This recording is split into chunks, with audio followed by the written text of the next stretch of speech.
di mana pola kehidupan beragama kita itu agak condong ke ekstrim kanan. Oke.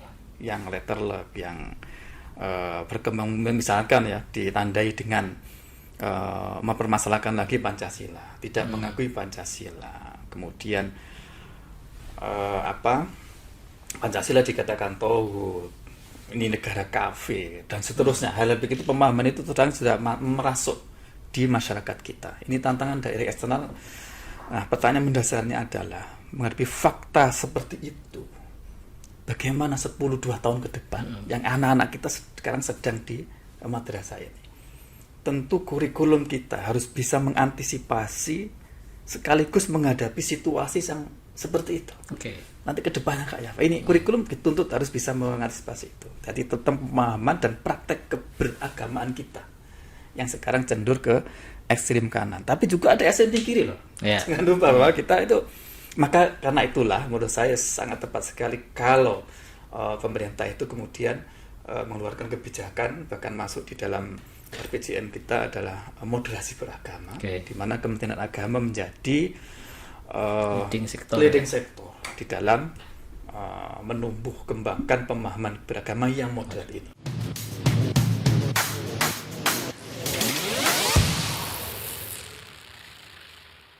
Oke, selanjutnya Pak, ini menarik sekali ya.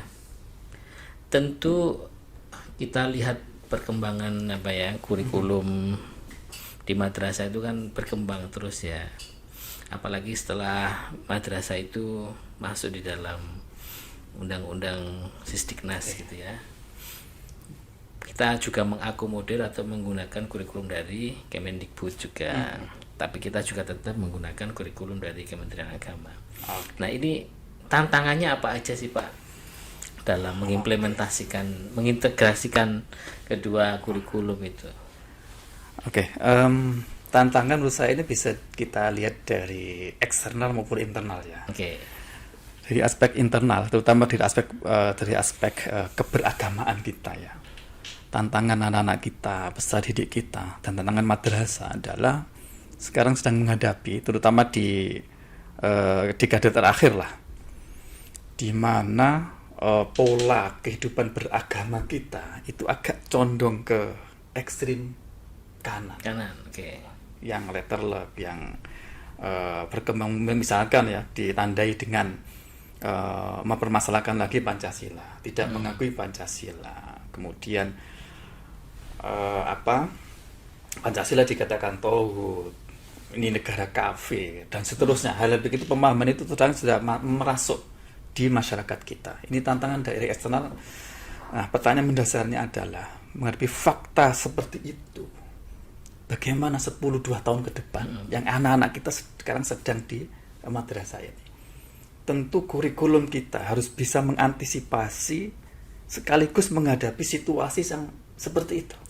Nanti ke depannya kayak apa? Ini kurikulum dituntut harus bisa mengantisipasi itu. Jadi tetap pemahaman dan praktek keberagamaan kita yang sekarang cendur ke ekstrim kanan. Tapi juga ada ekstrim kiri loh. Jangan lupa bahwa kita itu, maka karena itulah menurut saya sangat tepat sekali kalau pemerintah itu kemudian mengeluarkan kebijakan, bahkan masuk di dalam RPJM kita adalah moderasi beragama, di mana Kementerian Agama menjadi leading sektor di dalam menumbuh kembangkan pemahaman beragama yang moderat ini. Pemahaman beragamanya, bukan agamanya ya. Ini keberagaman. Nah, itu bagaimana memasukkan nilai-nilai moderasi keberagamaan dalam kurikulum itu sendiri? Baik itu kurikulum yang dari Kemendikbud seperti di PPKN atau di bahasa Indonesia misalkan, dan juga di kurikulum Kementerian Agama itu sendiri. Untuk yang di madrasah, tentu moderasi beragama ini menurut saya ada dua pendekatan besar yang digunakan. Yang pertama, moderasi agama itu diinsertkan di dalam semua mata pelajaran. Apalagi pelajaran PAI dan bahasa Arab. Misalkan mengajarkan Al-Quran hadis. Kita pastikan penjelasan yang tentang Al-Quran hadis itu semua berperspektif moderasi beragama. Motivasi beragama itu kan perspektif sebenarnya. Ya. Ya sama dengan Chloe tadi itu, Ya. perspektif, cara pandang sebetulnya. Yang artinya itu bisa masuk pada semua hal, ya masuk pelajarannya, masuk pada cara mengajarnya, masuk pada tata manajemennya, memanage madrasah yang moderat itu kayak apa ya. Nah, tentu itu sampai ke sana mestinya, karena motivasi beragama sebagai perspektif. Jadi satu diinsertkan di dalam semua mata pelajaran, apalagi mata pelajaran PAI, dan kita diuntungkan itu karena jumlah mata pelajaran agamanya itu relatif lebih banyak, sehingga kita lebih mudah untuk memahamkan kepada peserta didik kita terkait moderasi ini. Yang kedua tentu di dalam praksis pendidikannya, praksis pendidikannya di dalam pembelajaran, penilaian, manajemen kepemimpinan di atmosfer di lingkungan madrasah itu kita menyebutnya ekosistem pendidikan kita. Nah, itu kita pastikan subkultur dalam kultur besar kita.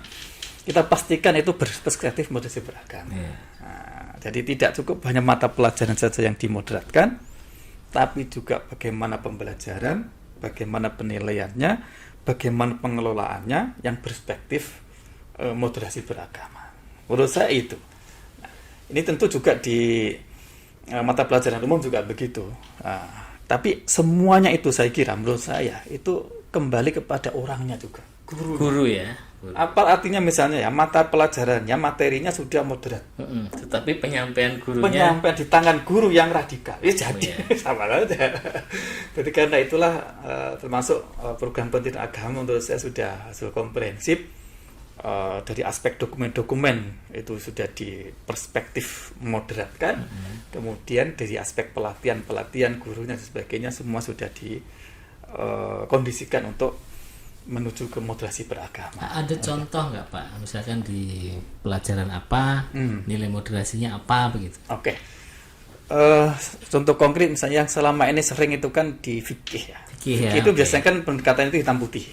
Fikih hitam putih ya, halal haram ya. Halal haram. Ketika membahas misalnya bab jinayat misalnya, ini yang rawan di situ nih.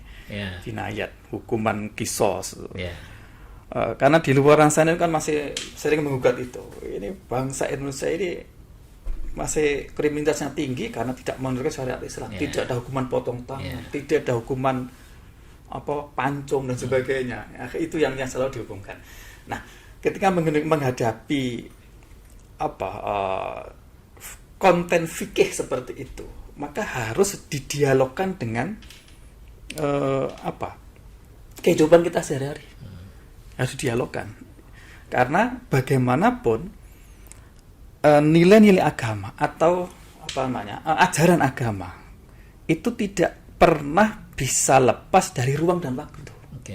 Nah, maka ketika agama itu mau diterapkan, dia harus didialogkan dengan ruang dan waktu yang di situ di mana nilai agama akan diterapkan. Karena negara kita sudah kadung itu sudah terlanjur menjadi kesepakatan bersama dalam bentuk negara Pancasila misalnya. Maka untuk menerapkan jinayat tadi di negara Pancasila kayak apa? Nah, kemudian disitulah nanti misalnya bahwa penerapan hukum Islam di dalam konteks bernegara, dalam konteks beragama sekaligus bernegara itu mesti harus dimatangkan. Menurut saya harus dimatangkan, dan kurikulum kita sudah mengarah ke situ ya, seperti itu. Diskusi itu ya. Jadi maka di kurikulum kita itu selalu ada kata-kata begini, ingat saya itu ya, bahwa peserta didik mampu mengimplementasikan misalnya ya tata cara muamalah dalam konteks kehidupan berbangsa dan bernegara. Jadi saya kata-kata konteks kehidupan berbangsa ini akan mengikat ya, kerangkanya akan mengikat. Jadi jangan sampai begini, lepas dari kenegaraan itu, karena kita harus menyadari betul bahwa negara kita NKRI ini sangat plural, sangat majmuk, dan kita tidak bisa memaksakan begitu saja untuk mengintegrasikan syariat apa adanya, sehingga perlu didialogkan dengan situasi dan kondisi itu. Oke, Pak. Itu mungkin tantangan dari luar dan dalam terkait dengan sikap keberagamaan kita. Nah, kemudian di kurikulum ini tentu tidak akan lepas dari perkembangan teknologi ya, yang sekarang semakin pesat ini. Nah, bagaimana kurikulum di madrasah itu menjawab tantangan teknologi tersebut? Oke. Sudah sejauh mana dan apa yang sudah dilakukan di madrasah? Oke. Bicara teknologi itu kan ada dua tinjauan ya. Ada teknologi sebagai tool ya, sebagai alat untuk mempermudah kita dalam bekerja, mempermudah dalam pembelajaran, mempermudah dalam pendidikan. Jadi teknologi sebagai alat. Kemudian ada dua, teknologi sebagai sistem. Jadi teknologi sebagai sistem tadi itu dipelajari dalam teknologi pendidikan, teknologi pembelajaran. Jadi saya kira dua hal ini sudah diterapkan di dalam dunia pendidikan kita. Betapa kita sudah mengadaptasi terhadap fitur-fitur teknologi kita untuk memperlancar dalam proses pendidikan dan pembelajaran kita di lapangan. Misalnya di kita sudah ada namanya IDM, evaluasi diri madrasah, itu sudah berbasis aplikasi misalnya. Kemudian ada raport digital misalnya. Jadi sudah digitalisasi semuanya. Ada e-learning. Ada e-learning, ada sebagainya. Itu teknologi sebagai, dan kita sudah mengadaptasi itu semuanya. Bahkan berbagai kerjasama sudah dibangun oleh madrasah. Yang terakhir misalnya dengan Kementerian Kominfo Kominfo untuk membuat aplikasi pembelajaran yang bisa dimanfaatkan oleh guru, oleh peserta didik semuanya ya, terkoneksi di sana. Kemudian dari aspek teknologi sebagai sistem. Itu cara berpikir sistem. Cara berpikir sistem ini mesti digunakan di dalam semua pengelolaan pendidikan. Jadi begini, kalau ada kesalahan atau kalau ada kegagalan, misalnya ada anak yang tidak lulus atau lulus tapi kualitasnya buruk misalnya. Kalau pendekatan sistem itu kita melihatnya seluruhnya harus dilihat. Jangan-jangan yang salah kurikulumnya terlalu tinggi. Jangan-jangan cara evaluasinya yang salah. Jangan-jangan gurunya nggak bisa ngajar. Jangan-jangan gurunya sudah oke, tapi teknologinya nggak dipakai. Jangan-jangan perumusan tujuan yang nggak sinkron dengan apa yang diajarkan. Jangan-jangan bukunya. Ya, jadi cara pendekatan sistem thinking itu inilah yang harus itu salah satu penggunaan teknologi di dalam sistem. Nah, kalau kita melihat semua permasalahan pendidikan kita dengan pandangan sistem, kemudian mengatasinya dengan pendekatan sistem, semua hal kita lihat dan seterusnya, itu insya Allah nanti ya kalau ada dampak tidak sistemik lah. Kalau dampak ya dampak lokal saja, tidak sistemik gitu. Itu kira-kira.